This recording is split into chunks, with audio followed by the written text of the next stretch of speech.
जी, polarise stability तो कुछ नहीं आता होता होगा, तो मतलब ये मैंने तो नहीं पढ़ा। पोलराइज स्टेबिलिटी किसने पढ़ा?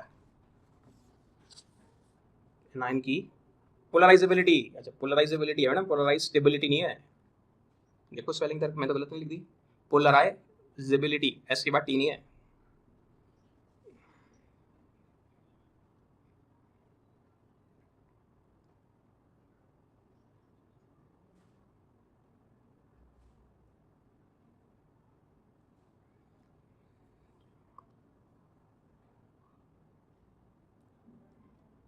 और बताओ क्या प्रॉब्लम है, जल्दी जल्दी सारे।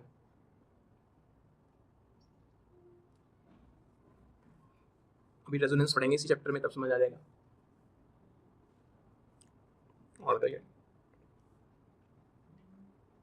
उससे जाओ इसी तरह, फिर मैं उसी तरह से बात शुरू करूँ ना, सब चीज़ों को एक साथ लेके चलते हुए जो पकड़नी होगी। बस कुछ नहीं, हाँ बोलो मैडम, घबराओ मत। मैडम अच्छा ये बताओ, आप जल्दी से बताओ, चलो आपकी बात सबसे पहले निपटाते हैं। O2 में बॉन्ड है ऐसे बनाते हो? कभी इसमें पाई और सिग्मा पी और एस कुछ दिखाते बनाते हो क्या? पूरी अब आज तक जितनी भी केमिस्ट्री पढ़ी या 11वीं की बुक भी एट रैंडम भी कहीं खुली हो, वहाँ कहीं रिएक्शन छपी हो, तो वहाँ कुछ ऐसे पीवी करके फोटो बनी हुई या CO2 प्लस H2O कुछ रिएक्शन है जो भी लिखनी वैसे लिखी होती है। तो ये तो अंदर की बात है, ये आपको कुछ नहीं करना कराना। और जो आप लोगों का कन्फ्यूजन है कि पहले क्या बनाएंगे बाद में क्या बनाएंगे, वो सब इसलिए है कि अभी हमारा चैप्टर पूरा नहीं हुआ। अभी जब हम हाइब्रिडाइजेशन पढ़ेंगे तो आपके दिमाग में अपने आप अच्छा ये थी बात। अभी तो हम हाइब्रिडाइजेशन पढ़ने के लिए, उससे आगे की हम मॉलिक्यूलर ऑर्बिटल थ्योरी पढ़ने के लिए बेसिक्स की तैयारी कर रहे हैं सचमुच में। तो ये अच्छा साइन है कि हमारा दिमाग इनोवेटिव है, इसलिए वो चीज़ों को पकड़ने की कोशिश कर रहा है, चीज़ों को जो एग्जिस्टिंग चीज़ें हमें पता है उनसे लिंक करने की कोशिश कर रहा है। इसमें क्या हुआ होगा फिर इस तरह से? तो जो आपको क्वेश्चन रेज हो रहे हैं पॉजिटिव साइन है, अच्छा साइन है कि अच्छे स्टूडेंट हैं हमारे पास। तो पहले और बाद वाली टेंशन छोड़ दो, अभी हाइब्रिडाइजेशन पढ़ेंगे और देखना हाइब्रिडाइजेशन पढ़ते हुए आपके 70% डाउट तो वहीं पड़ जाएंगे। बोलो सर। जिस कंपाउंड में दो लोग हों, जैसे HF बाइनरी कंपाउंड हो गया क्योंकि उसमें दो लोग H और F। कुछ और दिया हुआ था तो बताओ कि सर ये नहीं, ये दिया हुआ था वहाँ पे, क्योंकि ने डायटोमिक मॉलिक्यूल्स भी। हाँ बोलो। हाँ देख के बताओ सर।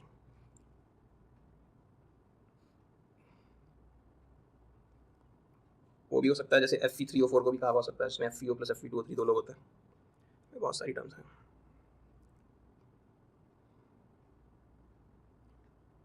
हाँ जी बोलो।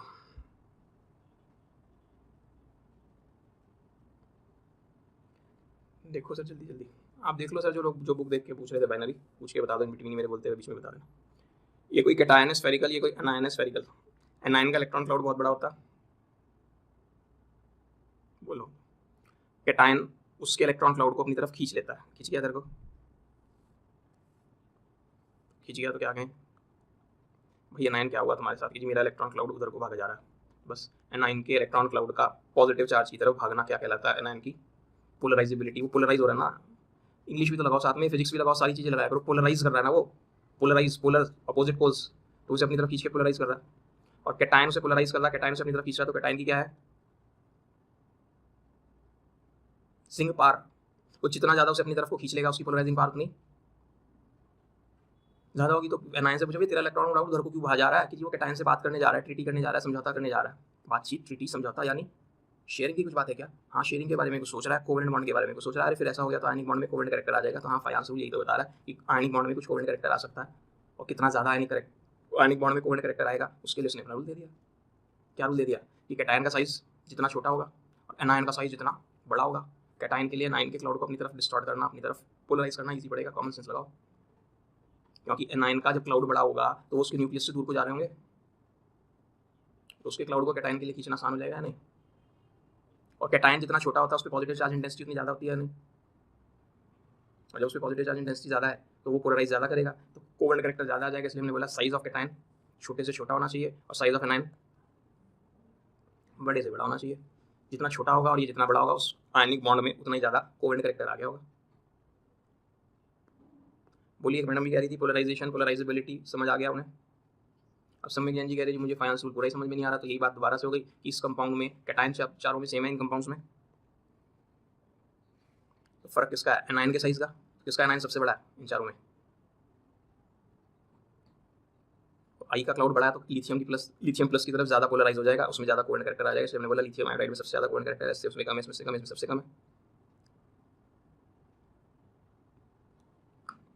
अब इसी बात को दोबारा देखा कि एनायन सेम कर दो, अब कैटायन का साइज बदल दो। कैटायन सबसे छोटा किसमें है? लिथियम, सोडियम, पोटेशियम में। तो लिथियम सबसे ज़्यादा क्लोराइड के क्लाउड को अपनी तरफ डिस्टॉर्ट कर लेगा। तो ये कोवेलेंट कैरेक्टर का सीक्वेंस है जो हमने दिए यहाँ पर। फिर तीसरी बात क्या बोली, या दूसरी बात तीसरी जो चाहना कहना चाहो कह लो, इस कैटायन पे जितना ज़्यादा पॉजिटिव चार्ज होगा इसके क्लाउड को उतनी ज़्यादा अपनी तरफ खींच लेगा या नहीं? फिजिक्स लगाओ, फिजिक्स। जितना ज़्यादा पॉजिटिव चार्ज होगा नेगेटिव चार्ज को उतनी ज़्यादा अपनी तरफ खींच लेगा या नहीं? और नेगेटिव क्लाउड को अपनी तरफ खींच लेगा मतलब उतना ज़्यादा कोवेलेंट कैरेक्टर आ गया। तो देखो इसमें तीनों बार एनायन का नाम तो सेम ही है, उनका नंबर मत देखो, नंबर नाम तो एनायन का तीनों बार क्लोराइड ही है।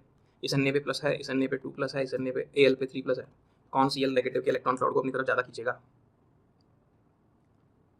तो इसलिए उसमें कोवेलेंट कैरेक्टर सबसे ज़्यादा हो गया।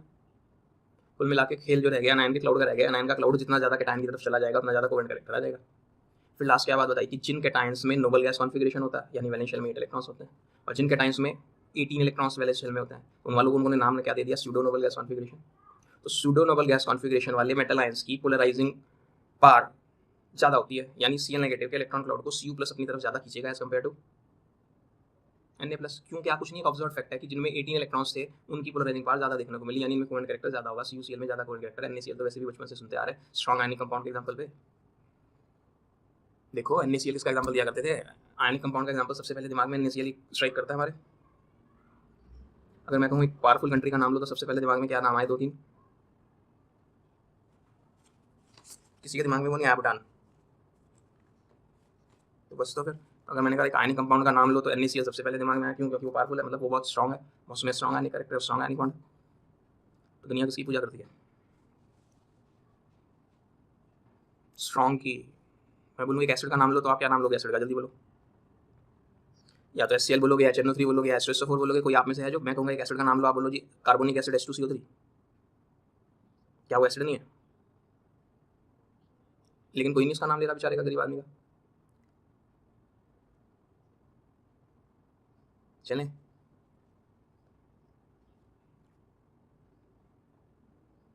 बोलो सर बाइनरी वाले सर क्या नाम था? हाँ क्या था नाम? बोलो पहले अपना नाम बोलो। बोलिए तनिष जी।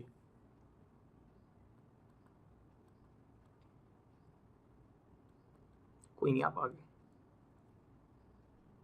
हाँ बस ठीक है, वही है जिस कंपाउंड में 2 एलिमेंट्स हैं उसे बाइनरी कंपाउंड कह रहा है।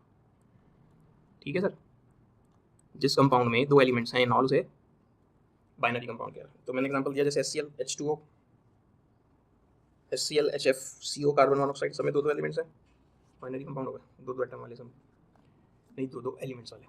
नेक्स्ट हेडिंग क्या?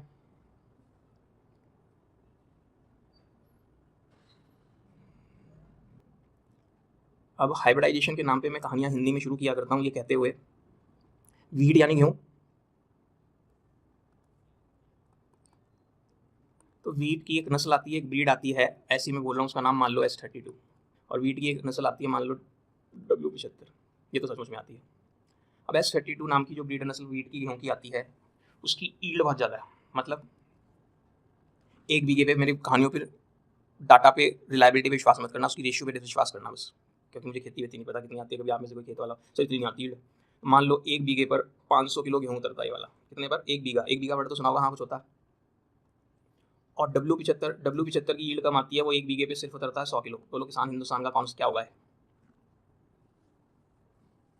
S32, क्योंकि ज़्यादा गेहूँ उगेगा, ज़्यादा उगेगा तो ज़्यादा माल बिकेगा तो ज़्यादा प्रॉफिट कमाएगा। तो तुम सब कच्ची सोच के आदमी हो, ये तो ये वाला बिकता 5 रुपये किलो, ये वाला बिकता 50 रुपये किलो, ऊपर कितने बने? 2500 रुपये।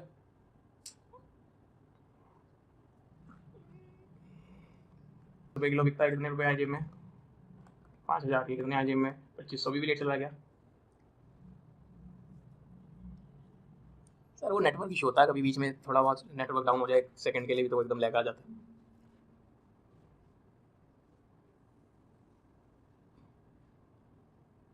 अब बताओ कौन सा गेहूँ उगाएगा? 1 मिनट में तो तुम अपना विचार बदल लेते हो, 1 मिनट में तो तुम अपना विचार बदल लेते हो, अभी देखो फिर बदल लोगे। इस 100 किलो गेहूँ को उगाने में उसका खर्चा आया 4000 रुपये, और इस 500 किलो गेहूँ को उगाने में उसका खर्चा आया 1000 रुपये। अब बताओ कौन सा होगा?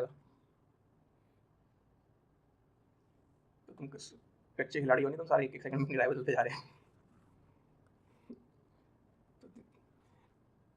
तो देखिए, लेकिन इस वीट में टेस्ट बढ़िया नहीं है, और इस वीट का टेस्ट बड़ा लाजवाब है। तो क्या हम नहीं चाहेंगे कि कोई ऐसा गेहूं बना दिया जाए, ऐसा वीट की ब्रीड बना दी जाए जिसमें प्रोडक्शन तो ईल्ड तो इतनी वाली आ जाए और टेस्ट W75 वाला आ जाए? तो साइंटिस्ट लोगों ने बना दिया, मान लीजिए ऐसे ही इंडिया के नाम पे I100, एक नई ब्रीड आई है। क्या है कि ये 1 बीघे में उगती तो 600 किलो है और टेस्ट इसका W75 से भी बढ़िया। मजा आ गया फिर तो, या नहीं आ गया? तो क्या किया होगा साइंटिस्ट लोगों ने, जो भी ये बायोजेनेटिक्स करने वाले लोग रहे होंगे, तो क्रॉस ब्रीड करा दिया उन्होंने, कुछ इसके फीचर्स और कुछ इसके फीचर्स मिला के इसमें इंट्रोड्यूस कर दिए। तो इस ब्रीड को इसकी सीड को हाइब्रिड सीड कहते हैं, सुना होगा। ये तो हाइब्रिड खीरा है, ये तो देसी खीरा है, सुना या नहीं? तो वो हाइब्रिड खीरा है मतलब समझ गए, 2-3 तरह की नस्लों के खीरे के लेके उनकी प्रॉपर्टीज मिला दी एक दूसरे में जिससे कुछ बात बन जाए। हाइब्रिड वर्ड क्लियर हो गया? अब मैंने अपने रूम में पेंट कराना है, और पेंट कराने के लिए मैंने पेंटर को बुलवा के पूछा कितना पेंट लगेगा। 4 वॉल्स पे कराना बस, ना तो फ्लोर पे पेंट कराना है, तो कोई भी नहीं कराता, और सीलिंग पे भी नहीं कराना। मैंने उसे पूछा कितना पेंट लग जाएगा, उसने बोला 4 लीटर। मैं बाज़ार से 1-1 लीटर के 4 डिब्बे लाने की सोची, बड़े डिब्बे नहीं मिले। तो मैंने उसे बोला अरे 4 डिब्बे तो मेरे घर में पहले भी बचे हुए रखे हुए हैं, सील बंद पड़े हुए हैं पिछली बार के, उसमें से 1 डिब्बा तो रेड पेंट का है 1 लीटर का, और 3 डिब्बे वाइट पेंट के पड़े हैं। तो आजकल तो फैशन सा है, रूम में 1 दीवार पे कोई कलर, 3 दीवार पे दूसरा कलर। आज से 15 साल पहले कोई ऐसा कराया तो उसे बेवकूफ़ कहते थे, है कि नहीं? तो इसी तरह से 1 वॉल पे रेड और 3 वॉल पे वाइट करानी है। तो हमने उसे कहा भाई 1 वॉल पे रेड और 3 पे वाइट, पूरा 4 लीटर खर्च हो जाएगा। उसने कहा हाँ जी। तो ये जिस बंदे के यहाँ हो रहा है वो बंदा पुरानी सोच वाला है, उसने कहा नहीं मैं ऐसे नहीं, मैं तो, और वैसे भी रेड कलर अच्छा नहीं है, आंखों के लिए सही सी इंप्रेशन नहीं देता रूम में, तो क्या करें, चारों दीवारों पे एक ही रंग कराना है। तो बता दिया ना, अरे बता दिया ना सबने, बड़ी आसानी से इन चारों को मिक्स कर दो। मिक्स करने से क्या होगा, कितने बकेट पेंट तैयार होगा? 4 ही लीटर होगा ना, लेकिन कलर क्या होगा?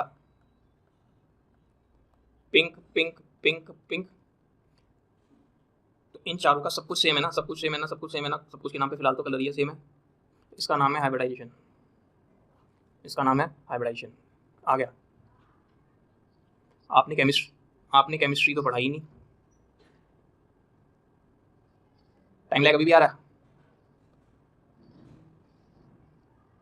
फिनोमेना ऑफ इंटरमिक्सिंग ऑफ, ये क्या है जो मैंने शॉर्ट में लिख दिया जी? Atomic orbitals of nearly same energy.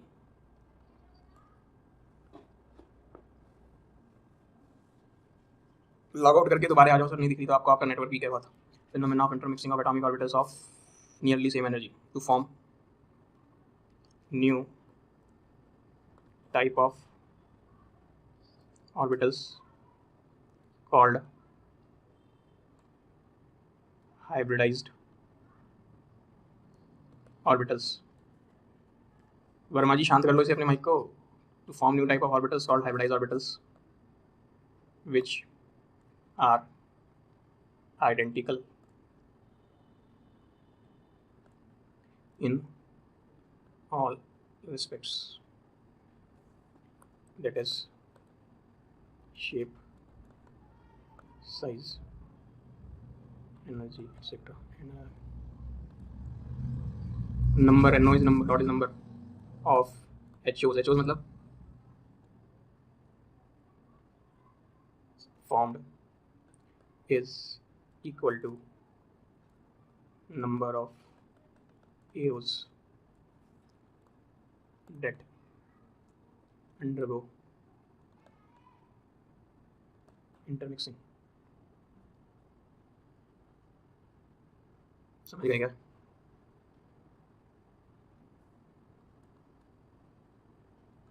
Valence bond theory का ही पार्ट माना जाता है वैलेंस बॉन्ड अप्रोच। तो बड़ा लंबा सा और गंदा सा स्टेटमेंट लिख दिया आपने, हमें कुछ भी समझ आया नहीं? है कि नहीं? है कि नहीं? आ गया।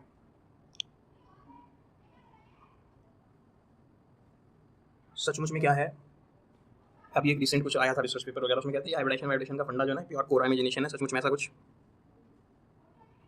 होता नहीं है। सचमुच में ऐसा कुछ होता नहीं है, लेकिन हमें पढ़ा रहे हैं। तो देखो हमें आया क्या। हम पहला केस करने जा रहे हैं, केस के नंबर मुझे आगे जाके याद नहीं रहेंगे, आप अकॉर्डिंगली नंबर डालते रहना। और हम सबसे पहला केस जो कर रहे हैं डेट इज sp3 हाइब्रिडाइजेशन। क्या हो गया? sp3 हाइब्रिडाइजेशन, ठीक है।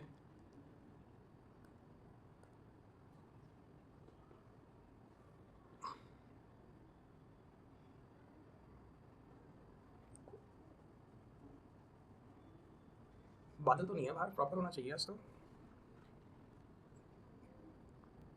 हाइब्रिडाइज ऑर्बिटल्स को हम एचओ लिख रहे हैं, टाइम बचाने को पेपर में मैं लिख के आओगे आप, और एटॉमिक ऑर्बिटल्स को हम शॉर्ट में एओज लिख रहे हैं, ठीक है। अब इसका नाम इथेन है, सुना तो है। अब इसकी फ़ोटो क्या 10th क्लास में ऐसे कुछ बताई गई हो, या मैंने पीछे VSCPR थ्योरी में बता दी हो। शेप का नाम टेट्राहेड्रल भी बता दिया गया था, और बॉन्ड एंगल 109.5 डिग्री या 109 डिग्री 28 मिनट्स।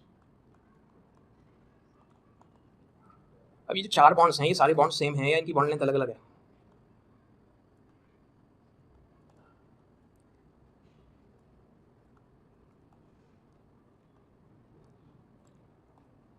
यानी ये चारों बॉन्ड्स हर तरह से बिल्कुल एक से हैं, चारों बॉन्ड हर तरह से बिल्कुल एक से हैं। अब लोगों ने पूछा ये बॉन्ड कैसे बना होंगे, तो वैलेंस बॉन्ड थ्योरी बोली होगी, कार्बन के पास 4 अनपेयर्ड इलेक्ट्रॉन होते होंगे सिंगल सिंगल, और 4 हाइड्रोजन अपना अपना अनपेयर्ड इलेक्ट्रॉन लेके उसके पास आके शेयरिंग कर लेते होंगे। जल्दी पढ़ो अगर कल परसों के लेक्चर सुने तो। हाइड्रोजन का एक अनपेयर्ड इलेक्ट्रॉन दूसरे हाइड्रोजन के अनपेयर्ड इलेक्ट्रॉन आके पेयरिंग करके बॉन्डिंग बना लेता था। तो कार्बन में क्या रहा होगा, कार्बन में किसी तरह से 4 अनपेयर्ड इलेक्ट्रॉन रहे होंगे, 4 हाइड्रोजन आए होंगे अपने अपना एक एक अनपेयर्ड इलेक्ट्रॉन लेके और उनके साथ, है कि नहीं?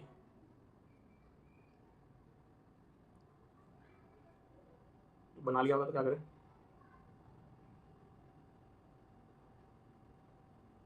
अब जो मैडम आप कह रहे थे ना पहले सिग्मा वो पी बनेगा, ये बनेगा बनेगा, देखो वो चीज़ आनी शुरू हो जाएंगी, और आज पूरी कवर नहीं होंगी, कल के लेक्चर तक जाते जाते पूरी हो जाएंगी।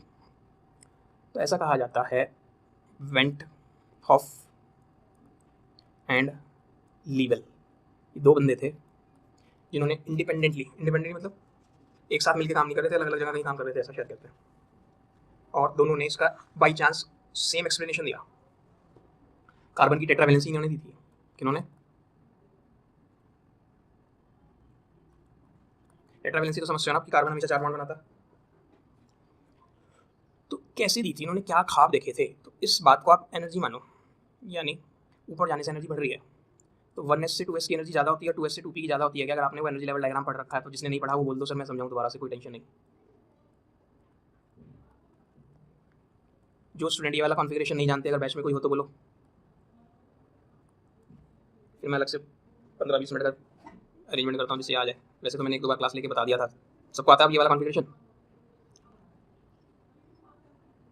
तो 1s2 2s2 2p2 कार्बन का कॉन्फ़िगरेशन है, कब? Ground state.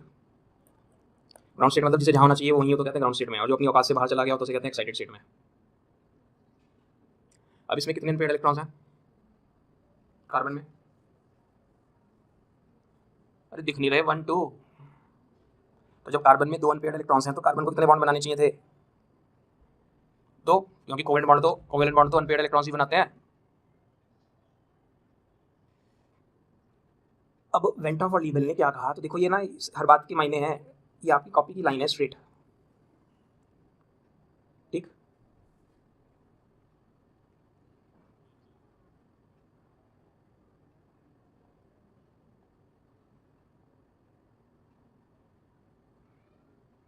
ठीक है, कॉपी बन गई तो हमारी फिलहाल।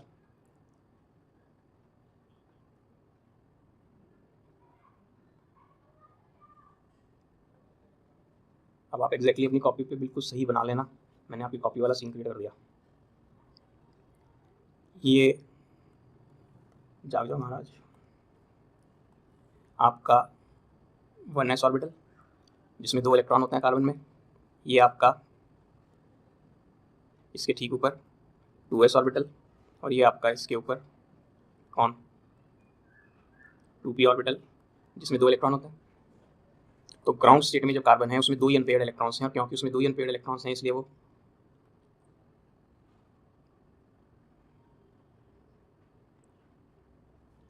अब इसमें 2 इलेक्ट्रॉन, इसमें भी 2 इलेक्ट्रॉन, इसमें भी इस तरह से करके 2 इलेक्ट्रॉन। तो आपने फिर वही फोटो बना दी।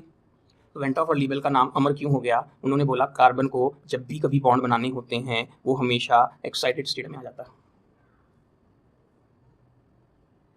कहाँ आ गया? 2s से इलेक्ट्रॉन कहीं से थोड़ी बहुत एनर्जी अरेंज करके, क्योंकि दोनों की एनर्जी में बहुत डिफरेंस होता है, थोड़ा सा होता है। देखो दोनों सेकंड शेल के ही हैं। मैं पूछ रहा हूँ थोड़ा डिफरेंस होता है, ज़्यादा होता है? थोड़ा सा ही होता है, क्योंकि मेन शेल तो सेकंड ही है। तो इलेक्ट्रॉन कहीं से एनर्जी मैनेज करके यहाँ जंप लगा गया, और इसको क्या कहूँगा मैं? तो उन्होंने वेंटॉफ और लीबेल ने क्या कहा? कार्बन एंड ऑलवेज रिएक्ट्स इन और carbon always combines in excited state, क्योंकि एक्साइटेड स्टेट में बताओ कितने अनपेयर्ड इलेक्ट्रॉन है? बस। तो वेंटॉफ साहब और लीबेल साहब ये डिस्कवरी करके चादर तान के पढ़ के बढ़िया से सो गए कि दुनिया को हमने जवाब दे दिया कि कार्बन हमेशा 4 बॉन्ड ही क्यों बनाता है। हमारा नाम अमर हो गया। क्या ये 4 रेड कौन बनाना मत, रेड वाले हाइड्रोजन के 1s ये इसके साथ ओवरलैप कर गया, ये इसके साथ ओवरलैप कर गया, ये इसके साथ ओवरलैप कर गया, कौन सा कंपाउंड बन गया? ये सीधा ब्लू कलर वाला और 4 ऐसे जुड़ गया नहीं? ये कैसे दूसरा ऐसे तीसरा ऐसे चौथा ऐसे मीथेन की फॉर्मेशन एक्सप्लेन हो गई। लेकिन उन दोनों के घरों के बाहर पब्लिक क्यों जमा है? केमिस्ट्री के लोग क्यों जमा है? कि अगर हम तुम्हारी कहानी को सच माने तो इसमें इस मीथेन में ये सीन होना चाहिए था। ये क्या भाई कि मीथेन में 3 बॉन्ड तो एक से होने चाहिए थे, चौथा बॉन्ड से अलग होना चाहिए था। कौन कह रहा है बात? लोग कह रहे। क्यों कह रहे समझो सर, मैं इसलिए धीरे धीरे करके कहानी बोल रहा हूँ, बार बार शॉर्ट में से सुनाता जाऊँ तो काम तब भी होगा। लोगों ने कहा ये वाला जो बॉन्ड है this is formed by overlapping of 2s of carbon and 1s of hydrogen. देखो ये 2s ऑफ कार्बन है ब्लू वाला, एंड 1s ऑफ हाइड्रोजन। और जब हम माइक लेके इस बॉन्ड के पास पूछे, इस बॉन्ड के पास पहुंचे, तुम किससे बने हो? तो बोला इतराते हुए from 2p of carbon and 1s of hydrogen. इससे पूछा तुम कैसे बने हो? तो ये भी बोला 2p of carbon and 1s of hydrogen. ये भी क्या बोला? माइक लाके कहीं हमने गलत ना सुन लिया, और यहाँ माइक लाके पूछा तुम कैसे बने हो? 2s ऑफ कार्बन एंड, तो आप कहोगे जब हमने 4 लोगों का इंटरव्यू लिया, 4 बॉन्ड्स का इंटरव्यू लिया, तो एक बॉन्ड कुछ और बज रहा है और 3 बॉन्ड सेम बात बज रहे हैं। तो इसका मतलब एक बॉन्ड अलग होना चाहिए और 3 बॉन्ड आपस में एक से होने चाहिए और इससे अलग होने चाहिए। लेकिन हमने ये बात पहले ही लिख दी थी जिससे आप दुखी रहो। सारे बॉन्ड एंगल भी सेम है, सारी बॉन्ड लेंथ भी। ये तो फंस गए। तो अब वेंटॉफ और लीबेल के घर के बाहर पब्लिक क्यों खड़ी है? समझ गए कि तुम्हारी बात से एक्सप्लेनेशन आ नहीं रहा। अब वेंटॉफ और लीबेल जागे और दोनों की नींद खुल गई। अब दुनिया आपको जल्दी ही भूल जाएगी, क्योंकि किसी ना किसी दिन कोई ना कोई बंदा आके तो एक्सप्लेन कर ही देगा, और फिर वो जब एक्सप्लेन कर देगा तो दुनिया उसी का नाम याद रखेगी।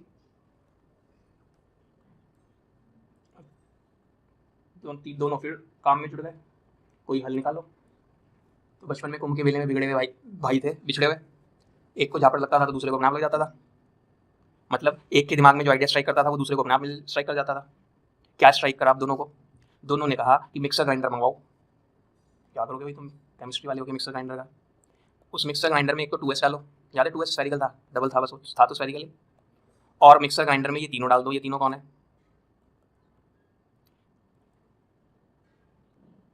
इनमें कोई एक 2px है, कोई एक 2py है और कोई एक 2pz है। रटना कुछ नहीं है, किसी के नीचे भी x लिख देना, किसी के y, वो कुछ नहीं रटना।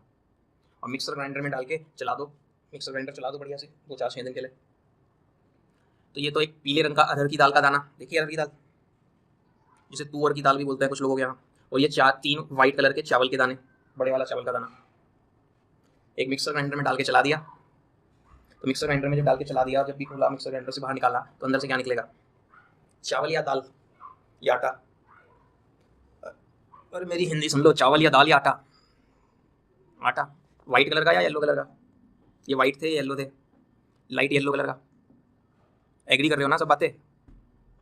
अब मान लीजिए इनका वजन 4, ये भी 1 ग्राम का था, ये भी 1 ग्राम का, ये भी 1 ग्राम का, 1 ग्राम का, सपोज कर लो 4 ग्राम माल था, तो हमने उस मिक्सर ग्राइंडर में डाला था। पिसने के बाद आटा कितना निकलेगा? 4 ग्राम ही निकलेगा। और सारा एक सा होगा बिल्कुल, या कहीं से पीला कहीं से सफेद? तो अब समझो उसमें से 4 ग्राम आटा निकला, उसमें से हमने 1 ग्राम आटा उठाया अपने हाथ में, तो जो 1 ग्राम आटा उठाया अब लाइट येलो कलर का, उसकी शक्ल ऐसी थी। फिर एक दूसरा 1 ग्राम और उठाया, वो भी लाइट येलो कलर का था, शक्ल उसकी भी बिल्कुल ऐसी होगी। तीसरा 1 ग्राम का पिंच उठाया, उस 3 ग्राम तीसरी 1 ग्राम वाली पिंच में भी यही उठेगा, चौथी 1 ग्राम की में भी यही उठेगा या नहीं? क्या करें अगर उठेगा तो? चारों के अंदर एक एक इलेक्ट्रॉन है क्या? कहाँ से आ गया चारों में एक एक इलेक्ट्रॉन? 1 2 3 4, इसमें भी एक इलेक्ट्रॉन था जब मिक्सिंग की थी, इसमें भी एक इलेक्ट्रॉन था, इसमें भी एक इलेक्ट्रॉन था, इसमें भी एक इलेक्ट्रॉन था, बोलो था या नहीं? तो जब ये बंटवारा हो रहा होगा तो चारों ने एक एक इलेक्ट्रॉन ले लिया होगा नहीं? चारों ने ये शक्ल ले ली, ये इनके जोड़ीदार हैं छोटे छोटे से, समझ गए? क्योंकि एक ऐसा था ऐसा, दूसरा अपने जोड़ीदार के साथ ऐसा, तीसरा अपने जोड़ीदार के साथ ऐसा, चौथा अपने जोड़ीदार के साथ ऐसा। समझ गया?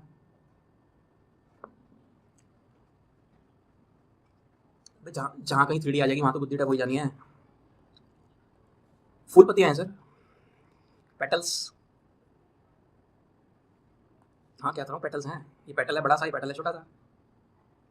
कैसे बने हो भाई तुम? मैं एक ऐसा 3P की मिक्सिंग से बना हूँ। तेरा क्या नाम रख दे? sp3 रख दो जी।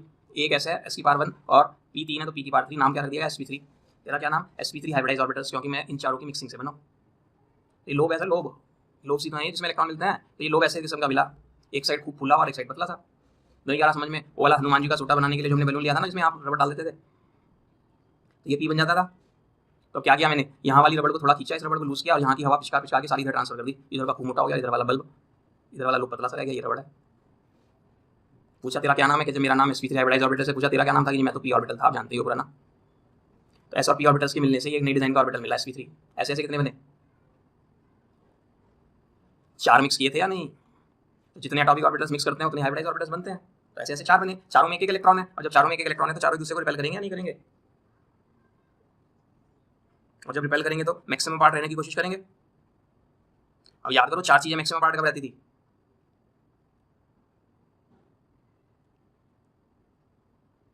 तो अब समझ गए? तो इसका जो जोड़ीदार है वो यहाँ दिखाऊं, इसका जो जोड़ीदार है छोटे वाला, इसका जोड़ीदार कहीं यहाँ होगा, इस वाले का जोड़ीदार कहीं यहाँ होगा, इसका जोड़ीदार गली की खिचड़ी होगी ना। तो पका दो आप भी ऐसी, बस टीचर को देखना चाहिए कि हाँ कुछ 4 छोटे छोटे से गोले बने हुए हैं बस, दैट्स ऑल। नहीं तो मैं सफाई से बनाऊँ तो मैं तो ये बनाने के मूड में रहता हूँ, बस इतना बनाओ। ये 3 है, ये चौथा पीछे है, पीछे समझ गया ना, जैसे टेट्राहेड्रन में होता था।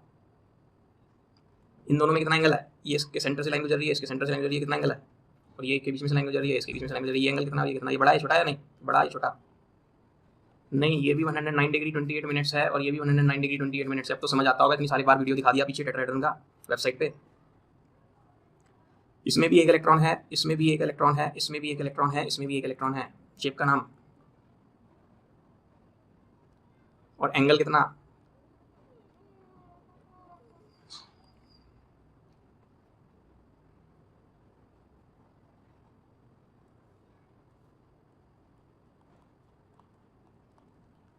क्या है ये? sp3 hybridised orbitals. कितने हैं ये? 4। अब हमें तो मीथेन बनाना है, हमें तो मीथेन बनाना। मीथेन कैसे बने? 1s मिक्सिंग में गया क्या? तो 2s गया था मिक्सिंग में। बॉन्डिंग में कौन पार्टिसिपेट करते हैं? Valence electrons. तो ये वैलेंस है क्या? वैलेंशियल है क्या? वैलेंशियल तो सेकंड वाला होगा कार्बन में। तो ये कुछ नहीं चुका, तो देखो इसकी एनर्जी को कोई फर्क नहीं पड़ा, ये सेम लाइन में आ रहे हैं, 1s। लेकिन जब इनको मिक्स किया, इनको क्या किया? मिक्स। कितने ऑर्बिटल्स बने? 5 की एनर्जी सेम है क्या? अरे 5 की एनर्जी सेम नहीं थी क्या? 5 का रंग सेम नहीं देखा लाइट येलो? तो 4 ही नहीं बनाया क्या मैंने? तो 4 ही नहीं बनाया क्या मैंने? अच्छा मैं 5 बोल गया हूँ गलती से, sorry sir, sorry sorry sorry sir. कितने बने?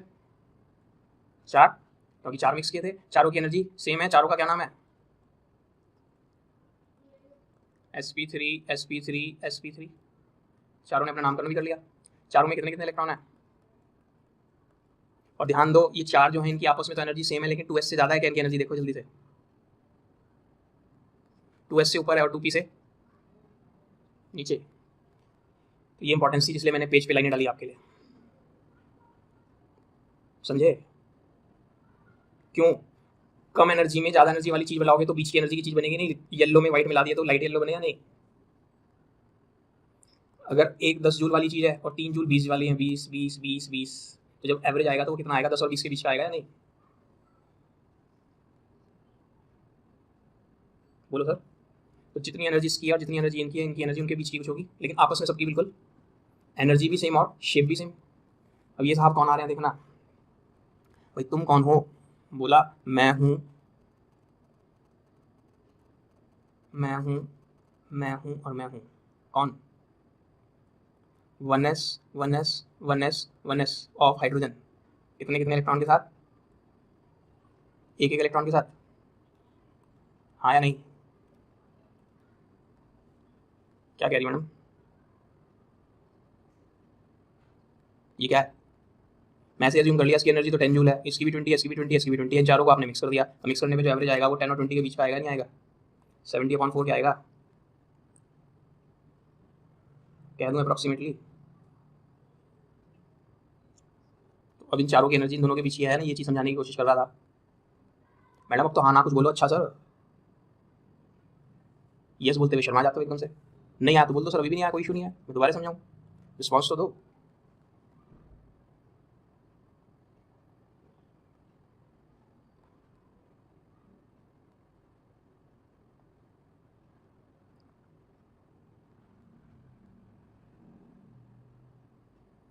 अब क्या होगा? ये इसके साथ ओवरलैप करके बॉन्ड बना लेगा, ये इसके साथ ओवरलैप करके बॉन्ड बना लेगा, ये इसके साथ ओवरलैप करके बॉन्ड बना लेगा, और ये इसके साथ ओवरलैप करके बॉन्ड बना लेगा। कोई दिक्कत हो तो फरमाओ। अब इनके पास माइक लेके जाओ इस बॉन्ड के पास, तुम कैसे बने हो? तो क्या बोलेगा? मैं sp3 ऑफ कार्बन और 1s ऑफ हाइड्रोजन से बना हूँ। ये वाला क्या कहेगा? मैं sp3 of carbon and 1s of hydrogen से बना हूँ। ये भी क्या कहेगा? चारों का स्टेटमेंट बिल्कुल सेम आ रहा है क्या? चारों का स्टेटमेंट बिल्कुल सेम आ रहा है क्या? बस हमारा काम हो गया। हमारा काम हो गया या वेट ऑफ लीवेल का काम हो गया?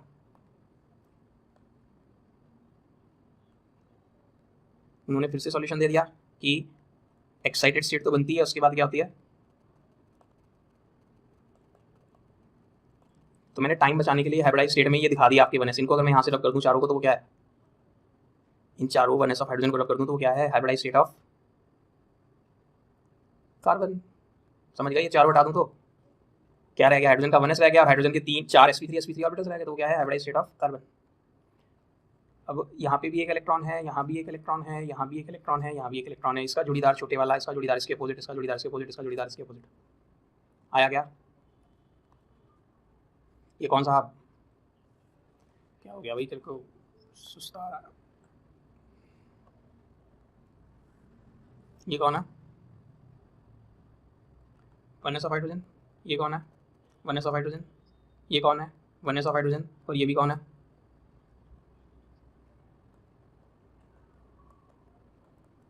कैसे बॉन्ड्स हैं ये? सिग्मा है, पाई है? उन्नति जी मैं पूछ रहा हूँ, ये सिग्मा बॉन्ड्स हैं, पाई बॉन्ड्स हैं? सी और एच में, सी और एच में, सी और एच में 4 बॉन्ड बन रहे ना, ये सिग्मा बॉन्ड्स हैं, पाई बॉन्ड्स हैं? कल तो सर आपने जब सिग्मा बॉन्ड बनाया था तो एस और एस में बनाया था या पी और पी में बनाया था या एस और पी में बनाया था? आज तो आप sp3 और एस में कर रहे हो, हमें क्या पता? हाँ या नहीं? तो पता नहीं चल रहा आपको ये सिर से टकरा रहा है या साइड से साइड टकरा रही है? कोई तो बोल दो सर, ये सर नहीं है। और सब सिर से टकरा रहा है तो कौन से बॉन्ड हुए ये भी सिग्मा बॉन्ड, ये भी सिग्मा बॉन्ड, ये भी सिग्मा बॉन्ड, ये भी सिग्मा बॉन्ड। कार्बन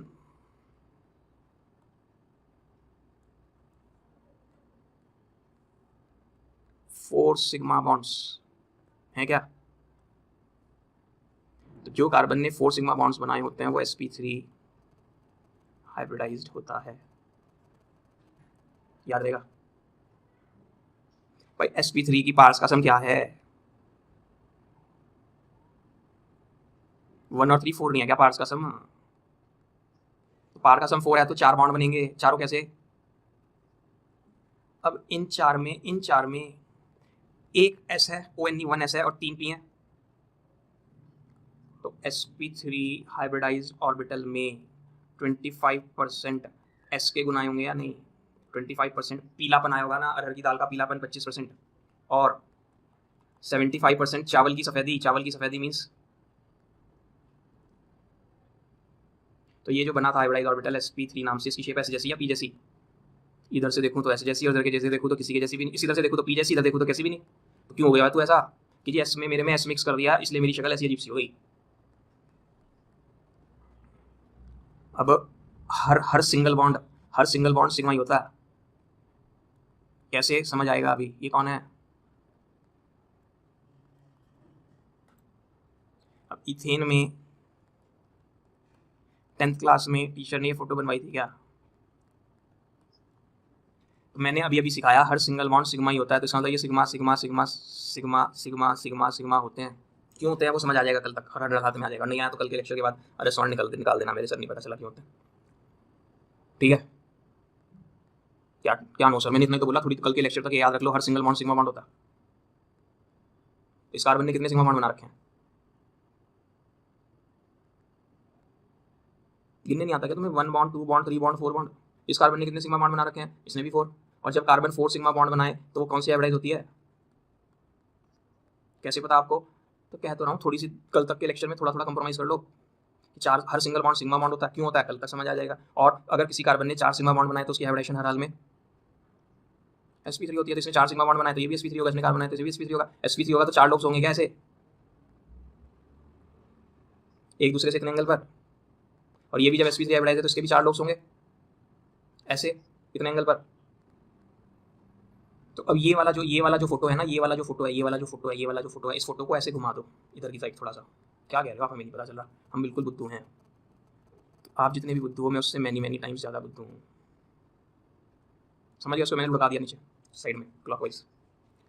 ऐसा ही एक फोटो और लो, उसे क्लॉकवाइज लुका दो, एंटी क्लॉकवाइज। वो लग गया ऐसे, देखो सब सेम साइज के हैं, थोड़े कम ज़्यादा गलती से बन रहे हैं क्योंकि डिजिटल पैड में थोड़ा दिक्कत आती है बनाने में। समझ गए? ये कौन है? sp3। ये भी कौन है? sp3। ये भी कौन है? sp3। और ये भी कौन है? ऐसे ये भी sp3, ये भी sp3, ये भी sp3, ये भी sp3। और इसके जोड़ीदार को कहाँ गए कि ये लो जी, गंदगी बचा दो। इनके जोड़ीदार कहाँ है कि ये रहे। ठीक है? सिर से टकरा गया क्या? सिग्मा बॉन्ड बन गया। कौन से वाला? ये वाला। और ये कौन साहब?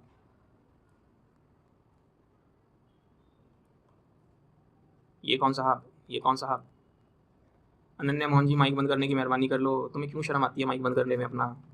बहुत मुश्किल काम है क्या? बहुत लीवर स्क्रू पेंच कस से पेंच खोलने कसने पड़ते हैं क्या म्यूट अनम्यूट करने के लिए? कैसा बॉन्ड? सर से टकरा रहा है? नहीं। ये सब कौन है? 1s of hydrogen, 1s of hydrogen, 1s of hydrogen, 3 hydrogen के 3 1s, 1s of hydrogen, 1s of hydrogen, 1s of hydrogen. नहीं क्या? किसकी फुट? कोई बात नहीं, अच्छी बात होगी ना। तो अच्छा हो गया ना, दोनों पर्पस सॉल्व कर दिया इसने हमारे।